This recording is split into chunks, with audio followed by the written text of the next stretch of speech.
Welcome to Barca News. It is May 1st, 2026, and Barcelona have ruled out the signing of Mika Godts. I'm going to tell you why. Also, the club are currently in strong position to sign one of the most promising center forwards in the world.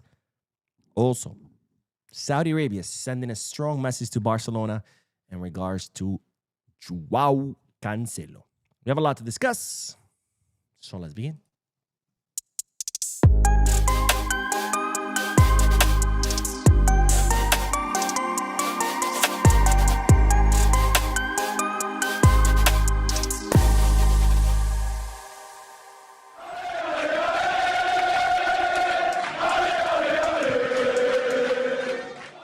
Hello everyone, welcome to the channel. My name is Mo. Welcome to the Barca News live podcast, which is on every Mondays, Wednesdays, and Fridays, where not only we discuss Barcelona news, but we're also getting to interact with you lovely people in the chat section by reading your comments and answering them live or reacting to them live. So start filling out the chat section with your questions, your comments, anything you want to add. Start putting it in the chat section so we can get this going. Now, for those of you who'll be watching when the podcast ends, I will be putting timestamps in the description and chats in the timeline in case you do want to skip through the discussion and get straight into the news, even though I recommend against it because the discussion, or at least for me, it's the best part of this podcast. But nonetheless, if you want to skip it, well, you can with the chapters and the timeline, in the timeline. Also, don't forget to hit the like button, subscribe to the channel, drop a comment. All this helps the channel continue to grow. If you're looking for any Barcelona jerseys or merchandise, make sure to Goal Kits, Kit Bag. No, just Kit Bag and Fanatics. No more Goal Kits. And finally, if you are looking to place any sports bets, make sure to bet us. All links are down below in the description. You click on them, you get access to some pretty cool deals and offers courtesy of Barca News. And with that, let's begin with the news. And as always, the first segment of news is comprised of multiple bits of news combined together for the sake of brevity, starting with the Barcelona have officially launched the El Clasico match kit in collaboration with the American artist Olivia Rodrigo. I think Rodrigo? I don't fucking know. I don't even know who this person is. But anyways, yeah, Olivia Rodrigo. That's her name. Anyways, I told you about this news previously that Barcelona were planning to partner up with Olivia Rodrigo. And well, now it is official. You may purchase this special edition Barcelona kit for the upcoming El Clasico match, which is next weekend at the Spotify Camp Nou with Olivia Rodrigo's logo, I guess. I don't know. On the kit, which is the OR, in place of the Spotify logo. Now, apparently, Olivia, again, I don't know anything about her. I've never even heard a song. I don't even know what kind of music she sings. I guess pop, probably. But, you know, she's someone that really sells a lot of records. That's what you call it. But she really... she's really popular amongst the younger generation, like 18 or I think 16 to 20-year-olds or 18 to 22-year-olds, something like that. So this was, of course, a strategic way for Barcelona and Spotify to kind of reach out to the younger crowd because, as you might know, or maybe you don't, football and other sports, not just football in general, is kind of losing its appeal to the younger generation. You know, younger people are not as interested in sports as the older generations. So kind of like Barcelona and Spotify trying to capture that market by, you know, introducing an artist like Olivia Rodrigo, who is very popular amongst that generation. By the way, if you didn't know this, Lamine Yamal is actually doing a great job with this. Lamine Yamal is bringing a lot of the younger crowd into football because, of course, these younger kids, they see this 18-year-old doing amazing things. They're like, what is this football thing about? So he's actually doing a great job of helping Barcelona capture some of that market. And now Barcelona partnering up with Olivia Rodrigo to also help on doing that. Now, you can buy the kit now on Barcelona's website or in the Barcelona stores. It's not really my cup of tea, this design. But hey, if it helps Barcelona make money, I don't really care who they put on there. But anyways, let's move on to the next one of news because, of course, before we talk about El Clasico match, we do have to talk about tomorrow's match which will be against Osasuna away in their stadium. And of course, today the team finalized their last training session ahead of tomorrow's match, a match that will be very important because if Barcelona win tomorrow and Real Madrid drop points, whether it be with a draw or a loss, Barcelona could technically become La Liga champions tomorrow. So we have to win tomorrow. If we win and Madrid also win, then it will be determined in El Clasico match. But again, there's a good chance, or there's a chance, I should say, that we could become champions tomorrow if we win their match and if Barcelona lose there. By the way, since we just talked about Olivia Rodrigo, as you can see the Ciudad Esportiva in the background, you can see it's already being decorated with the whole collaboration with Olivia Rodrigo. But anyways, that's not the news. The news is that today, of course, once again, Coutinho, Marc Bernal, and Andreas Christensen trained with the group. And as you know by now, training with the group, of course, means that these players are, well, nearing being given the green light. And there's a good chance that all three of them, or at least Rafinha and Bernal, most like, well, all three of them, let's say all three of them. There's a good chance that all three of them could be given the green light for tomorrow's match. If that happens, I think it will be great news because then Coutinho and Marc Bernal could get some minutes tomorrow and then be ready for El Clasico match, especially Rafinha, because, of course, we need Rafinha on that left wing now, especially more than ever than Lamine Yamal is injured. In the case of Marc Bernal, I think we can take our time with him because Frankie is back, so you can always have that, even though I'd rather have Marc Bernal next to Pedri. And then, of course, as far as Christensen, the guy's been gone for 2 years. So, what's another week or two? It doesn't really matter. Now, Hansi Flick was asked about these three players during a pre-match press conference, and this is what he had to say in regards to Rafinha, Bernal, and Christensen. We start, of course, first with the statements regarding Rafinha, because Flick said, Rafa is one of those players who always gives 100%. His mindset and attitude are always the same. He always gives his all. He's had a tough time this season, but for us, it's important that he's back. He'll be traveling with us. We'll see what happens tomorrow, but for us, it's fantastic that he's back. And in regards to Andreas Christensen and Marc Bernal, Hansi Flick said with Andreas, we'll take it step by step. Bernal will be joining us tomorrow. So huge update here because both Rafinha and Marc Bernal will be traveling with the team to face off against Osasuna. And of course, Flick saying we'll see what happens tomorrow. So they could get some minutes. Maybe not. I hope so because, again, if they get some minutes tomorrow, which that means that, well, they could be ready to start, theoretically speaking, against Real Madrid or Real Penalties in the Clasico match at the Camp Nou.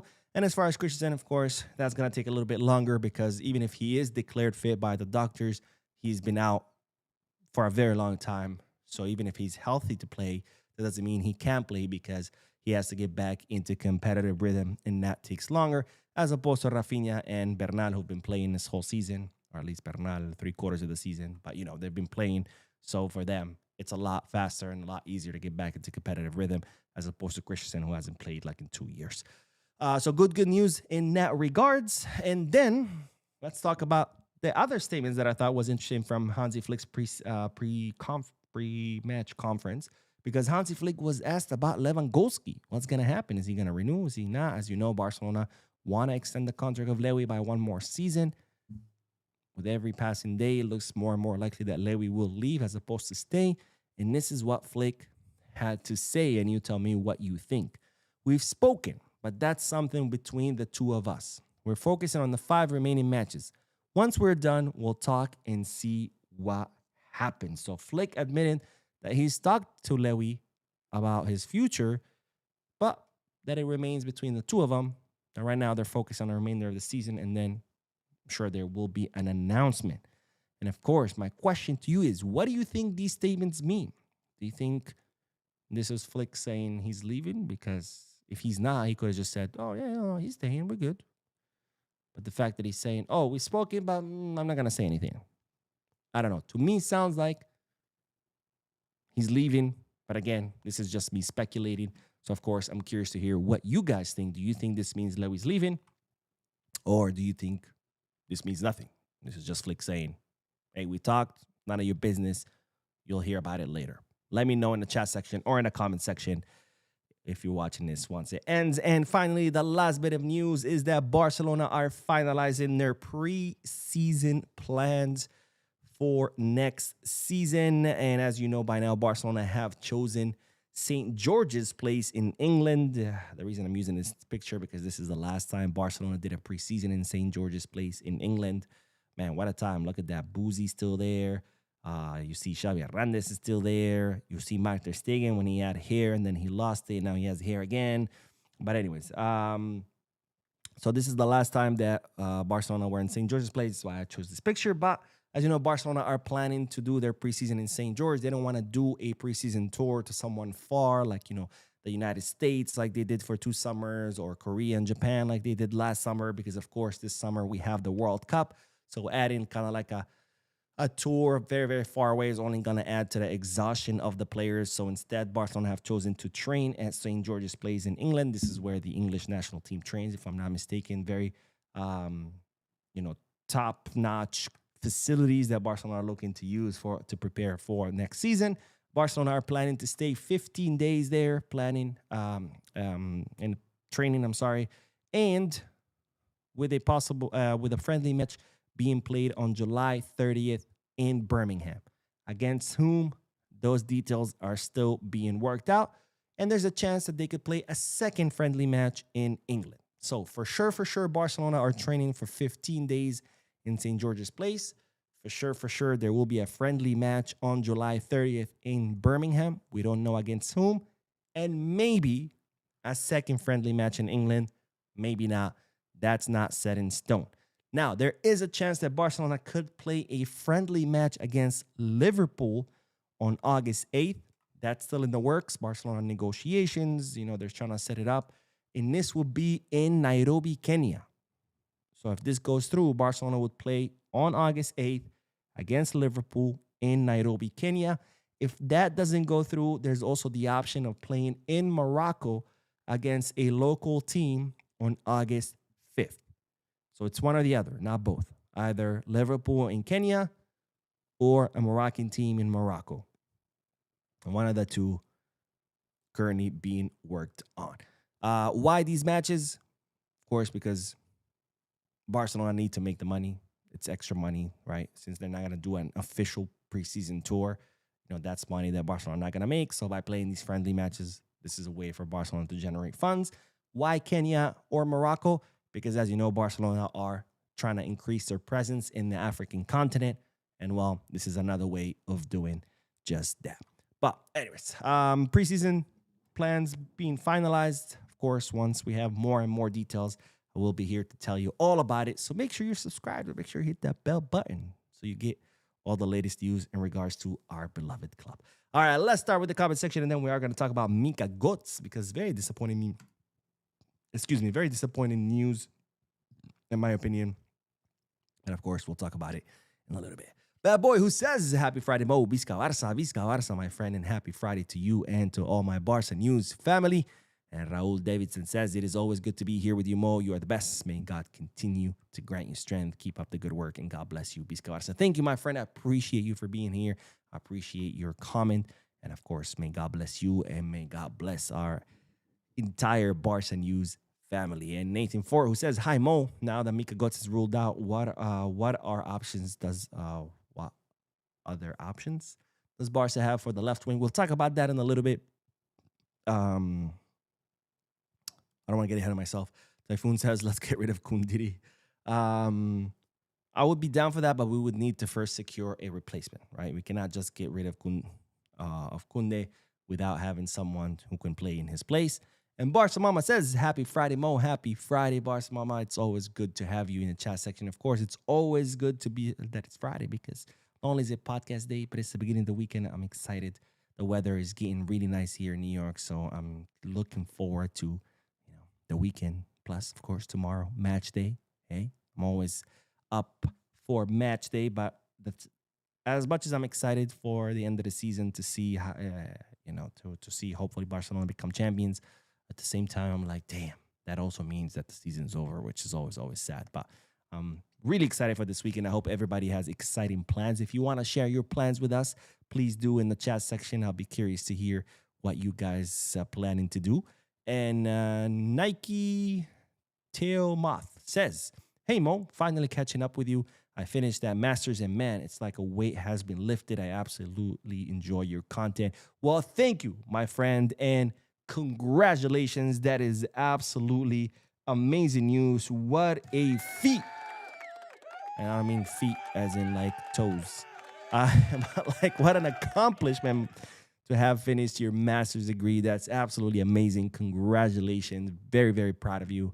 And if you want to share with us what your master's is in, that'd be amazing.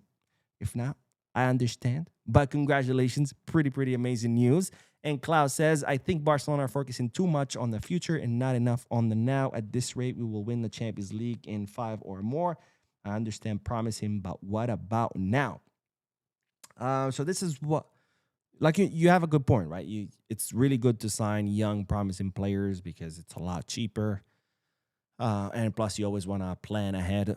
You can't just plan for now, but you also need to plan for now, right? You need a mix of both. You can't just plan for now because then your team will get old quick and then you're done. You can only plan for the future because that means it's going to take several years before you can start winning trophies. And of course, in a team like Barca, we always want to be winning trophies every season. And yes, you're right. You need to mix with both, which Barcelona are doing, right? We have signed a lot of youngsters that we've been covering on the channel. In the winter transfer market, we signed a bunch. Right now, we're finalizing the signing of more. And this is where players like Bastoni come in, right? Because that's not future, that's now, right? He's 26 years old in his prime. This is where someone like Joao Pedro, which Barcelona are looking at, that's someone who is for the now as opposed to the future. And of course, the left wing, which we're going to talk about in a little bit. So I don't want to spoil that news. But Barcelona are doing both. But of course, right now, the finances make us very limited on signing for the now. Because it's cheaper to sign for the future, right? It's cheaper to sign young, promising players as opposed to well-established players in their prime. Which is funny that you say that because the other day someone commented on the video. It's like, oh, Barcelona keeps signing, they keep wanting well-established players, but they're not looking at the promising players. Like, look at Napoli when they signed Kvaratskhelia. And I was like, wait, hold on. Because I was here to complain about Barcelona keep signing promising players, but not established ones. And this guy was like, no, we only, it's like, it's so funny how, like, the reality doesn't change, right? It's just how people perceive it that changes, which it's interesting to see. And Adam says, "Hey Mo, I am from Liberia. Thank you for all the updates. Really appreciate you. No, I appreciate you, my friend, for watching the channel." And then Jamie, who says, "Hello, bro, watching from Mozambique." All right, let's go. I think you're the first one to comment from Mozambique. I get a lot of Senegal, Gambia, South Africa. But I think this is the first time someone's commented from Mozambique. So that's pretty awesome. Welcome to the channel, my friend. And Typhon, who says, "We need to sell Kunde, Balde, Araujo, Cancelo, and Ferran this summer. We need to be more ruthless as a club. No more emotional attachments." It's not about, I mean, I agree sometimes we do that emotional attachment, like renewing Christensen as a thank you because he came for free. Who gives a fuck? He's been out for 2 years. But at the same time, it's not just about attachments. It's about if the player doesn't want to leave, he doesn't want to leave. You know, again, there's nothing you can do about it. As far as selling Balde, I think that would be probably an incredibly dumb mistake because in 3-4 years, we will be looking to sign him back from the Premier League for like 80, 90 million euros, right? So that would be a pretty dumb thing to do. Casado's looking to leave, so that's not going to be a problem. Ferran, yeah, I've been wanting to sell Ferran since the day he arrived. Kunde, only if we can find a replacement. We can't just sell Kunde and stay without a fullback. As far as Araujo, it's not looking like he wants to leave, but yeah, I would totally sell him as well. And Current says, Godts closest to Lamine Yamal on the left, 1v1 goal style. Rashford inconsistent, doesn't press. Barca ignoring greatness again, might sign average left winger. And with that, that is a perfect segue in order to talk about the next segment, which is, of course, Mika Godts. Because, ladies and gentlemen, disappointing news because Barcelona are ruling out the signing of the 20-year-old Ajax winger who's having an incredible season, having scored 16 goals and 13 assists. Now, Mika Godts is someone that Barcelona have been scouting for quite some time. In fact, Barcelona um, are set to send scouts to watch him against PSV Eindhoven at the Johan Cruyff Arena. Barcelona have a lot of reports on Mika Godts and you know that his profile, what kind of player he is, etc., etc. And even though Mika Godts has been offered to Barcelona on several occasions, with Barcelona even considering his signing, with Barcelona even considering swapping players for him, because of course, even though his market value is only 25 million euros, it's expected that Ajax are going to ask for a big price because half of Europe are after this guy. But Ajax are interested in several players, academy players, including Tony and Guille Fernandez, even Shane Kluivert, and they're also interested in Iñaki Peña and Rooney Bardarji. So there was the talks about the possibility of maybe including a player there in order to reduce the asking price for Mika Godts. But now there's reports stating that Barcelona are ruling out the signing of Mika Godts. And the reason why, it's because Barcelona are looking for more experienced left winger. So this is not a Barcelona not ruling out Mika Godts because they don't think he's good enough or he's not skilled enough or anything like that. It has nothing to do with skill or talent.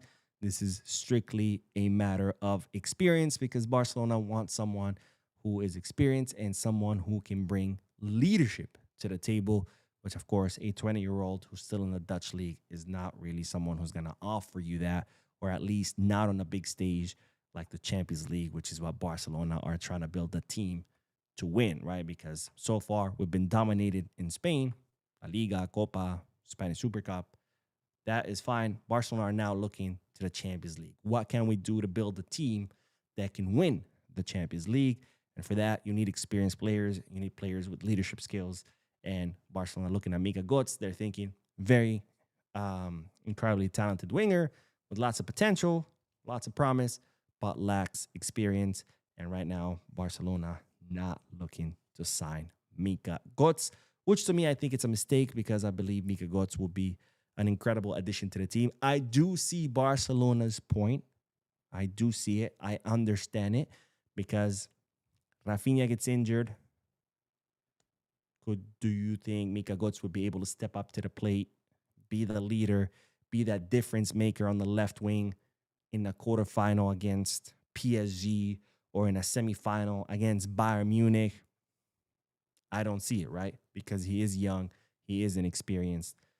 So this is kind of like asking Rooney Bardarji to be the leader on the right wing in a Champions League against a big team, right? It's just not going to happen. It's not Rooney, but of course he still needs to develop that experience and those leadership skills. And of course, not everybody can be Lamine Yamal, right? People like Lamine Yamal, those are the exception, not the rule.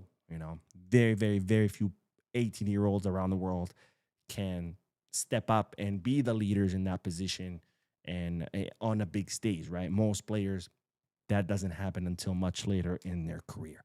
So this is why Barcelona rule now. Again, I think it's a mistake. I think we should have. I think this is a great opportunity to sign Mika Godts. After all, we do have Coutinho, who can be the leader, who could be the undisputed starter there, while Mika Godts or someone his age can develop and gain that experience.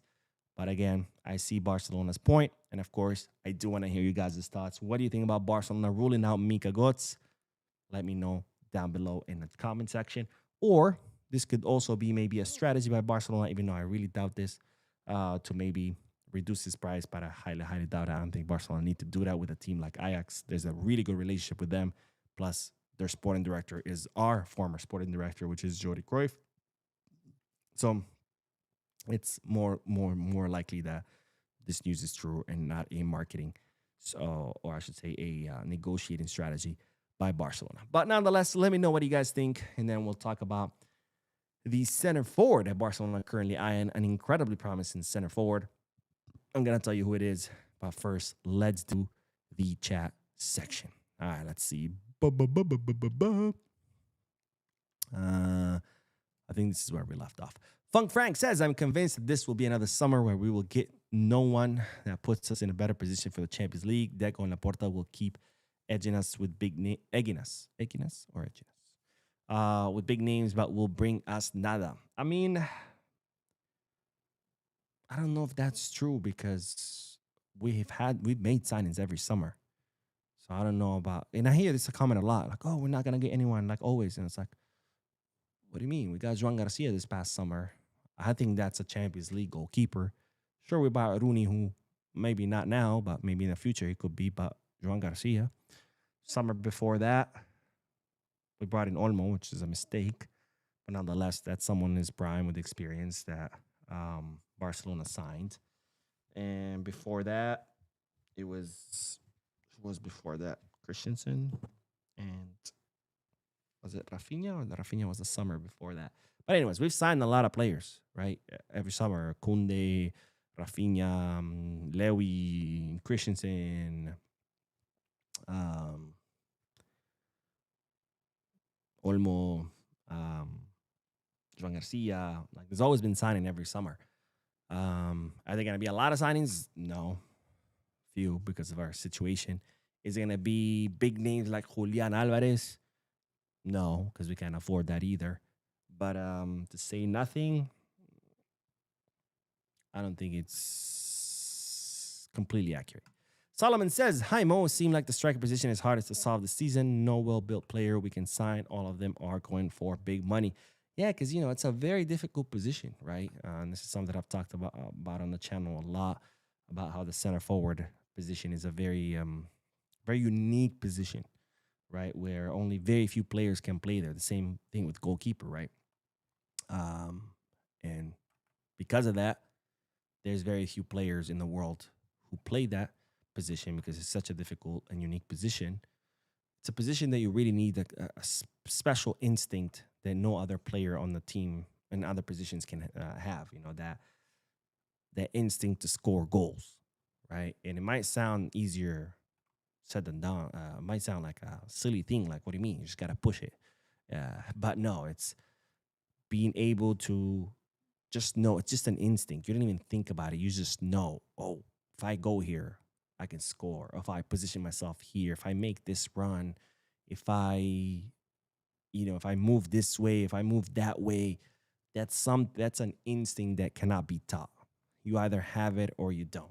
And very few people have it. That's why people go crazy. It's like, let's put Rafinha in there. Let's put Lamine in there. Let's put Joao Garcia as our center forward. It's like, yo, chill. Like, no, it doesn't work like that. That's an incredibly difficult position to play in because you either have that instinct or you don't. And very few players do. And because there's very few players who do, there's very few options, which means, of course, less supply, higher demand. Higher demand means higher price, right? Zach Urban says, hey, Mo, do you think we'll eventually win the Champions League with Flick? What's your gut feeling? I think so. I think we have a very strong core with this team, but it needs reinforcements. And if we can build on this core that we have, I think yes, absolutely. That Rebel Pilot says, watch Mika Godts ball out at either Liverpool or PSG, and he humiliates us in the Champions League like Esteban or Chelsea. At Chelsea. I mean, this is a very weird thing to wish your team. Like, this is like the definition of cutting your nose to spite your face. Like, yeah, wish Mika Godts goes to another team and humiliates us and knocks us out because, yeah, that will show Barca. Yeah, but isn't Barca your team? Why would you want to see that? Like, some people are weird. But anyways, I don't think it's about humiliated us. He scored a goal against us. I don't think that's humiliating us. Not to mention, it's like, where is Chelsea? What the fuck is Chelsea doing? They're not doing anything. So I don't know if that's like really a good example of someone humiliating us because we passed on them. Plus, again, it's a very weird thing to wish your own team. Anyways. Thanks a lot, Mo. I got a master's in advanced teaching methods. That's amazing. God bless you. And God bless all of our teachers and all of those willing to teach. It's an incredibly difficult thing to do. And of course, incredibly important thing to do because it will shape the minds of the future. And Ibrahim says, hi, Mo. Sometimes I don't understand my club anymore. Can you imagine ruling out the signing of Mika Godts? That boy is a genius, and my club will regret it if they missed out on him. Trust me. And I see the reason. I don't agree with it. I don't think it's like completely crazy. I disagree with it. I think we should sign him, but it's also not like completely out of this world. Like, oh, I can't believe we're rolling them out. I see the reasoning. I see the reasoning. Uzi Blast says, hey, Mo, which youth player from the B team would you want to see Flick promote next season? I think I would like to see more of Tommy Marquez, because even though he played very few minutes, I saw something there. I saw something there. And I really would like to see a little bit more of him, which I'm sure Flick will give more minutes because he's been training with the first team for quite some time now.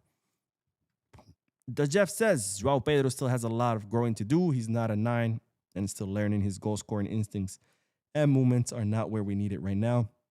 And this is his first season as a 9. I disagree with that. I do think he still needs to grow more and develop, but I don't think it's not where we need it right now. I think it is. Can it be better? Absolutely. Can he grow and learn more? Absolutely.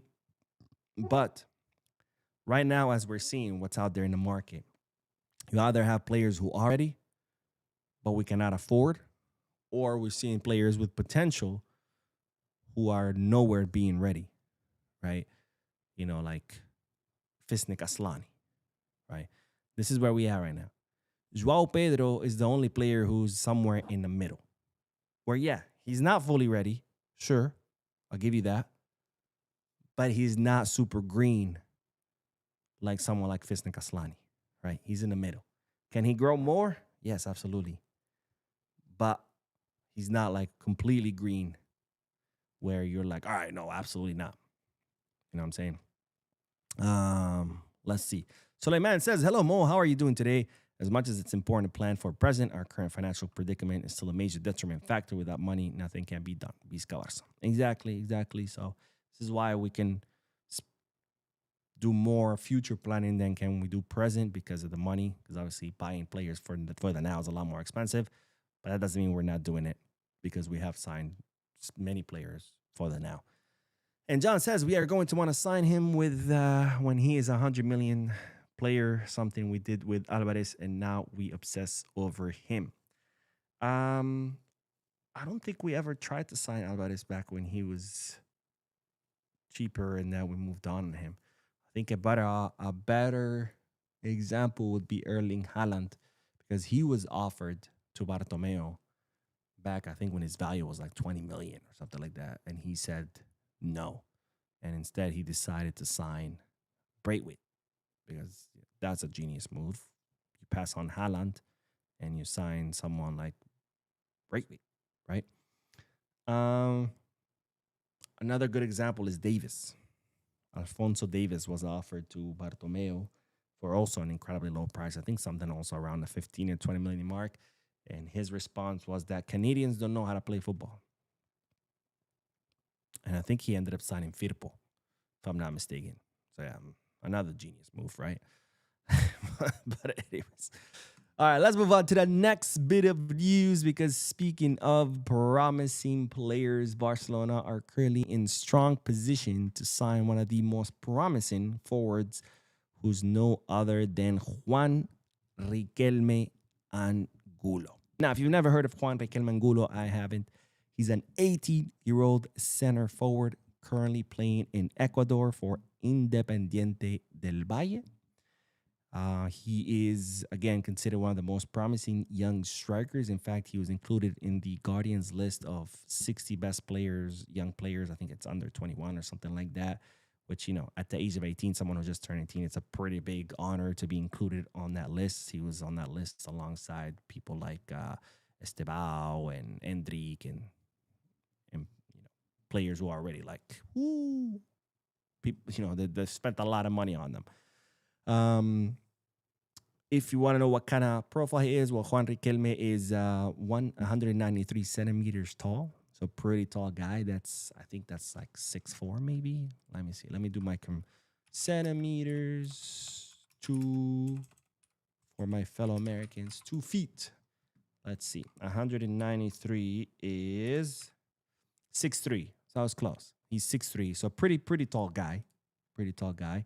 But with the kind of center forward he is. He combines his stature, because again, he's a pretty tall guy, with his agility, power, and strong eye for goal. So in other words, kind of like an Erling Haaland, right? He was someone tall, big, but is still pretty fast and agile. And because he's strong and big, he's also powerful and has a strong eye for goal. After all, he is a center forward. And again, he plays for Independiente del Valle, who have a very strong academy. That academy has produced the likes of Moises Caicedo, Kendry Paez, William Pacho. If you haven't heard of them, look them up, especially Caicedo. Very talented players. Independiente del Valle has become an academy that produces some pretty top quality talent. Now, Juan Riquelme Angulo is also has also caught the attention of Manchester United, who are trying to sign him. But Barcelona are in a stronger position because have initiated contacts. They've been in contact with the player and his entourage. They've been in contact with the club. And Barcelona could sign him for 5 million euros, which again, given that he's been included on the list of the likes of Endrick and Estebao, the fact that you can sign him for 5 million, it's an absolute steal, right? If this guy was Brazilian, and if his name was Joao Riquelminho instead of Juan Riquelme, you can bet your ass they would be asking 50, 60 million euros for him. But instead, we have a chance to sign him for 5 million euros. Now, of course, this would not be a signing so he can come and be, a replacement for Lewandowski. Not at all. He's an 18-year-old kid. He was never even played in Europe. This would be more of a future bet. And as I always say on this channel, these are the kind of signings, or these are the kind of bets that we should be making, right? 5 million euros. You pay it. If he works out, he's the next Haaland or whatever, bro, you just won the jackpot, right? This is like when we signed Pedri for 20 million. Jackpot. He's worth 160 now, right? This is like signing Juan Garcia for 25 million. Jackpot, right? If you try to sign him somewhere else now, he would probably be worth 80, right? These are the kind of signings we need to make. 5 million. He ends up exploding. Jackpot. Ends up failing. No big deal. You only spend 5 million. As opposed to spending 130 on Dembele and he ends up failing. Or on Coutinho and he ends up failing. Now you're out like 400 million between Coutinho, Dembele, and freaking Griezmann, right? These are the kind of bets that we need to make. Now, of course, this is not going to be an immediate solution, so we're still going to have to look for a center forward. But again, for 5 million to bring someone who's going to end up being the next best thing, I say absolutely yes. And of course, my question to you is, Juan Riquelme Angulo, have you heard of him? If so, what do you think? Should Barcelona sign him? Should they not? Let me know in the chat section or in the comment section if you're watching this once it ends. All right, let's get back to the news. Sorry, not the news. The comments. And then, of course, we are going to talk about Cancelo. Saudi Arabia have responded. Let's see. Always Django says, so who is the bench winger that will make a difference against PSG? Well, I guess that's what the club is trying to figure out. And Jamie says, actually, I have been watching now for a long time. The problem is the time difference right now, 2:23 a.m. So I watch after the live stream is over. Wow, 2:23 a.m. That's pretty late, or I guess early, depending on how you look at it. But thank you, my friend, for being up this late, watching the channel. I really appreciate it. And Jose Fernandez, who says, hey, Mo, I think Mika Godts should be signed. Barca have done way worse in the past, and this seems like a good opportunity. I think so, too. But I also see, the reasoning. Let's see. The Jeff says we missed on Doué, now Godts, because we have a Bozo as a sporting D.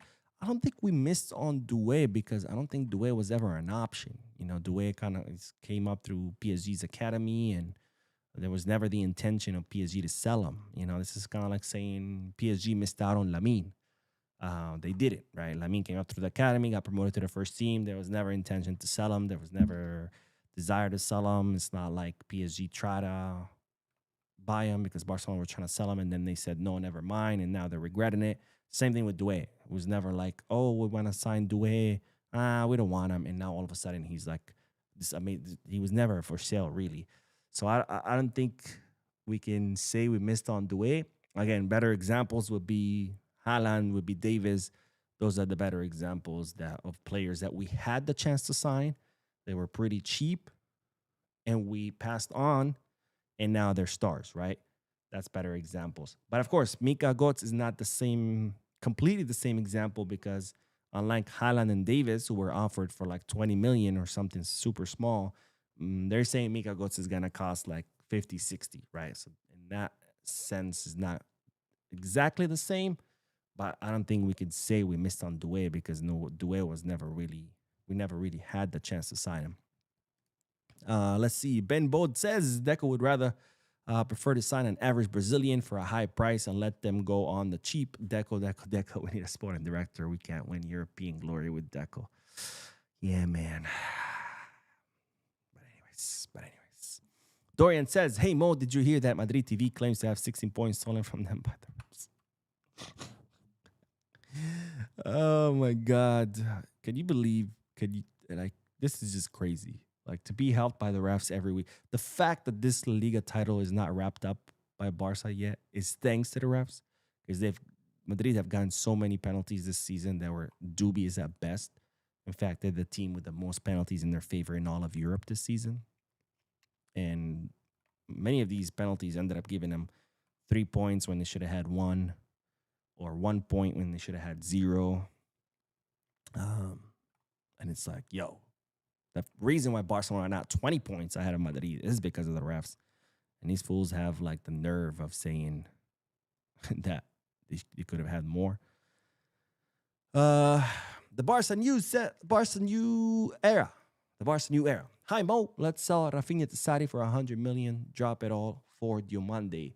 So Diomande would actually, they're saying Leipzig are going to want 120 mil.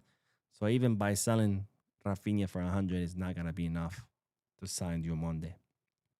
And plus, you're back at the same place, right, where we need someone, a second winger, that can alternate with Rafinha, right? You sell Rafinha to bring Diomande, we're back at square one. You're still only counting on one winger. And if Diomande, God forbid, gets injured, is suspended, gets sick, catches the flu, whatever, now you're having to rely on, putting Fermin Lopez or Dani Olmo or Gabi, midfielders on the left wing, right? So it's like, that doesn't really solve our problem.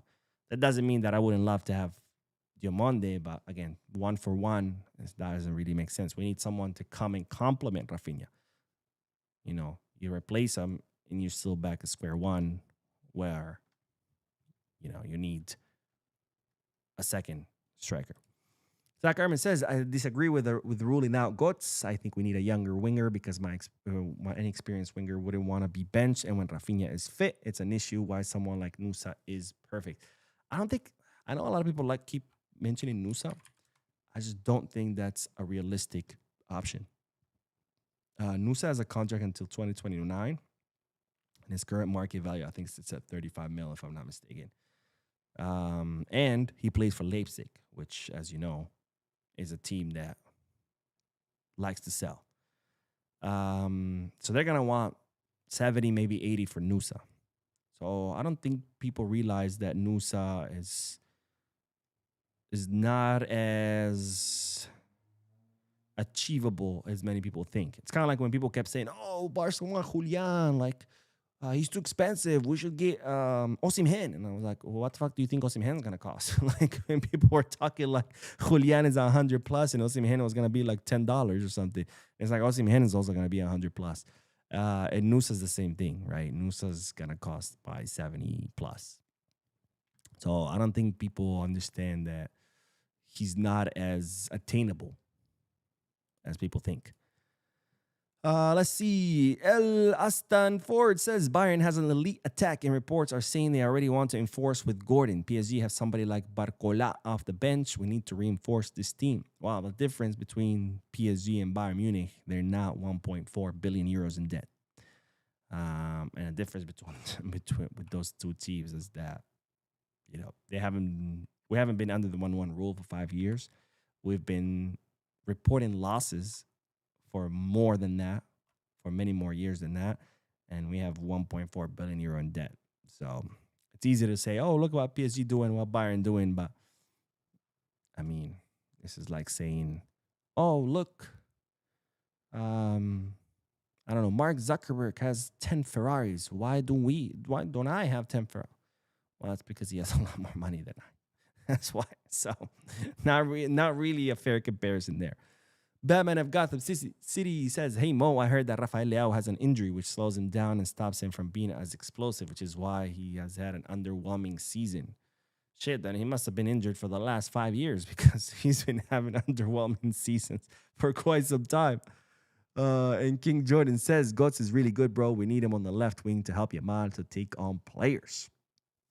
Well, who knows? Maybe Barcelona will change its mind. You know, after all, there's still an outstanding meeting between Deco and Flick, right? Because Deco still wants to sit down with Flick to plan next season's team. And Flick has said, no meeting until I've wrapped up La Liga. So if tomorrow Barcelona beat Osasuna and Madrid drop points, we're champions, then Flick will sit down with Deco. Or if it happens next week in the Clasico and we become champions, that's when Flick is going to sit down and, you know, they're going to go over names, players. So maybe Flick will say, hey, I know you want some experience, but actually, no, I do want Mika Godts. So it's not all lost yet. Right now, he's being ruled out, but, you know, Flick hasn't still given his final ruling on players. So Flick could always be like, yo, I think you're wrong on this. We need Mika Godts, right? So it's not all lost. The planning is still underway. So let's hope that that happens. All right.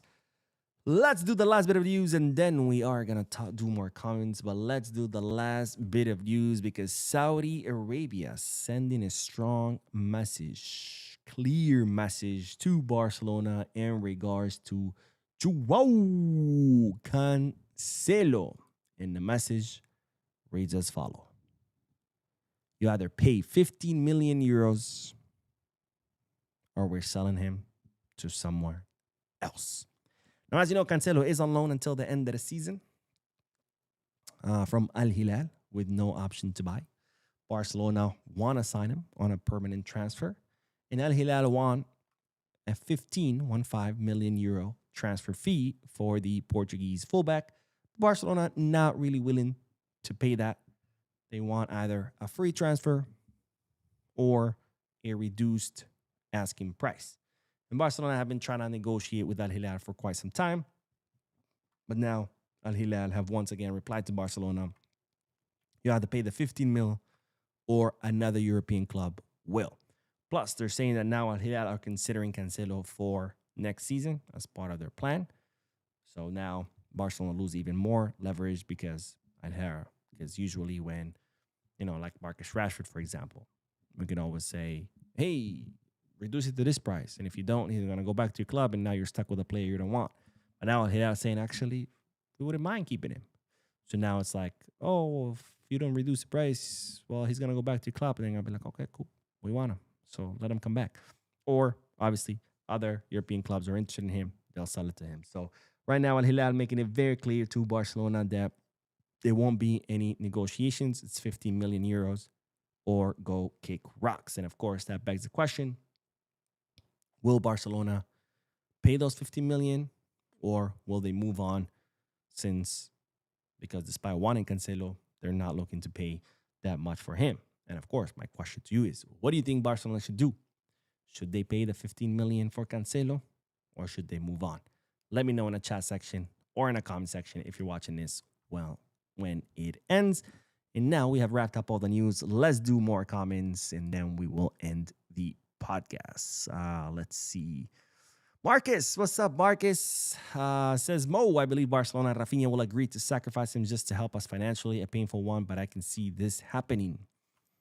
I mean, obviously nothing is impossible in football, but I don't see it. I think Rafinha is very committed to the team, but more importantly, I think he is very committed to Flick, and I just don't see him doing that. Not to mention, Rafinha really wants to win the Champions League. So, obviously, we haven't this season. So, I don't see it happening this summer. But it could. It could, right? But I'm leaning more to no. Let's see. El Astonford says there were rumors. Report actually that Alvarez was offered to Barca for 25 mil, but they signed Ferran. I haven't heard of that. P4K Chima says, Mo, I saw that Inigo is willing to come back. If Barca asked him to, he's not keen on staying the extra year. He said he wants to retire in Blaugrana. Here's the thing. If he can come back for free, absolutely. I wouldn't pay a transfer fee for Inigo because he will be 35 years old, right?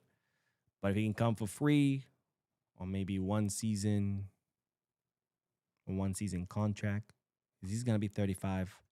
I just looked it up on May 17th, so like in 2 weeks. So I wouldn't pay obviously a transfer fee for a 35-year-old. But if he can come back for free on a low salary, I think so, because I believe he could have. Now, remember, he just spent a whole season in Saudi. So he's definitely not going to be at the same level that he was when he left, right? So 35, not at the same level. I wouldn't pay a transfer fee, not even a signing bonus. And I would want to pay him a low salary. Because even though he might not play as much as he did before, because he will be 35 and he will have spent the whole season in a much lower league, despite all that, he could still teach our young center backs a lot, right? He can continue mentoring Pau Cubarsí. He can teach Joao Martin, who just became a center back like 2 hours ago. So I think in that sense, it would be valuable to bring him back. But if we sign Bastoni, there's no longer that need for that, because Bastoni could now also bring experience to the line and pass on some of his experience to Cubarsí and Joao Martin. Obviously not as much as Inigo, because Inigo has a lot more experience. But the difference is that Bastoni can also play, can also start every match, can also compete in all competitions, as opposed to Inigo not. So Inigo would be offering you, more experience, but probably very little play because of his age. Bastoni would bring you experience and play, right? So if we sign Bastoni, then I don't see the need. But if not, then I would obviously sign another center back and still bring Inigo. But again, free, low salary. You can't go crazy on someone who's 35, right? Let's see. The Jeff says Doué was bought. He's not from PSG Academy. Yeah, but again, Doué was never someone that Barcelona ever considered. So that's why I'm saying we didn't really miss out on him.